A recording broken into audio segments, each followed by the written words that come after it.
Hi everyone. Today we're going to be looking at classifying fractions. There are three ways we can classify a fraction. It's either going to be a proper fraction, improper fraction, or mixed fraction. Take a look at these three fractions. What do you see? How are these fractions similar? How are they different? The fractions are similar since each one has a denominator of 4. Remember, the denominator is the bottom number. Now, if we were to draw these fractions, this is what it would look like. 1/4, 4/4, and 7/4. This one is a proper fraction, while these two are improper fractions. Let's take a look at the definition of a proper and improper fraction. A proper fraction is a fraction in which the numerator is less than the denominator. So right here, the numerator, the top number, is less than the denominator. These two are improper fractions. So an improper fraction is a fraction in which the numerator is greater than or equal to the denominator. Let's look at some examples.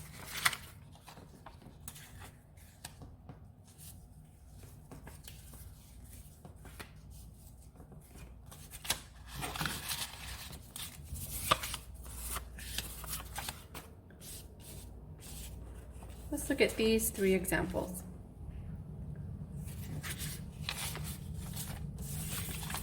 The first one is 3/2.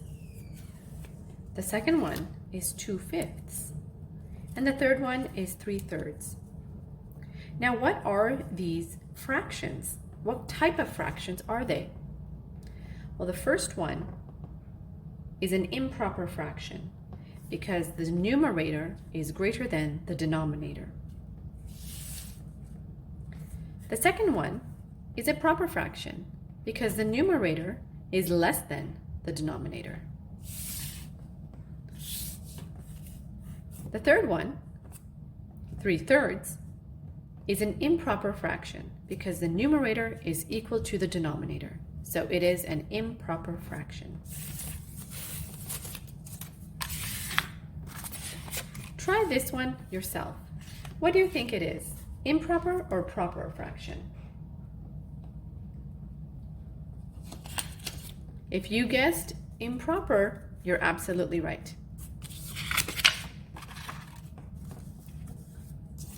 Now let's take a look at these fractions right here.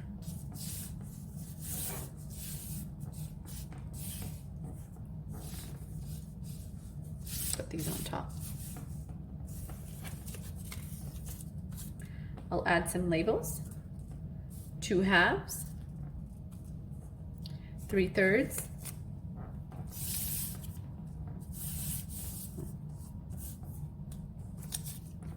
4/4, and 5/5.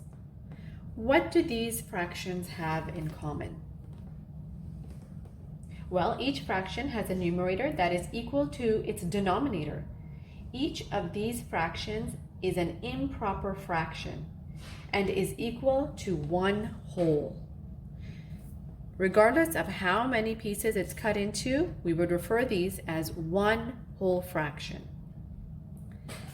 Let's take a closer look at this.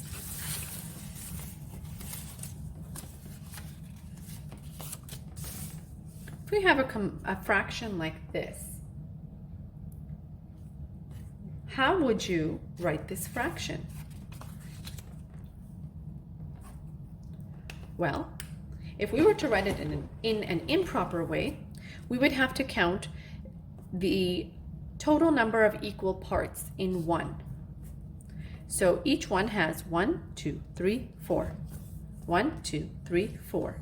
So our denominator will just be 4. Now I want to know how many total shaded parts are there. 1, 2, 3, 4, 5, 6, 7. 7/4. But there's a different way to write this. I can write it in a mixed fraction format. A mixed fraction consists of a whole number part and a fractional part. So let's take a look at that.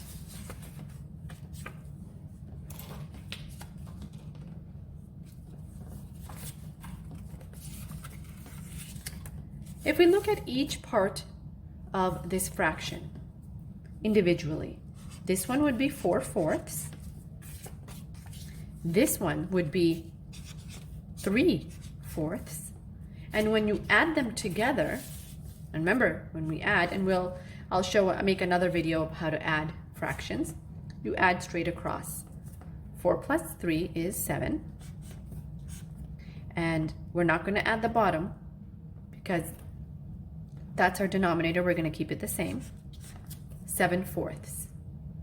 But remember I said when we have a shape that's all colored 4/4, or it could be 3/4 or 5/5, this is the same as 1 whole.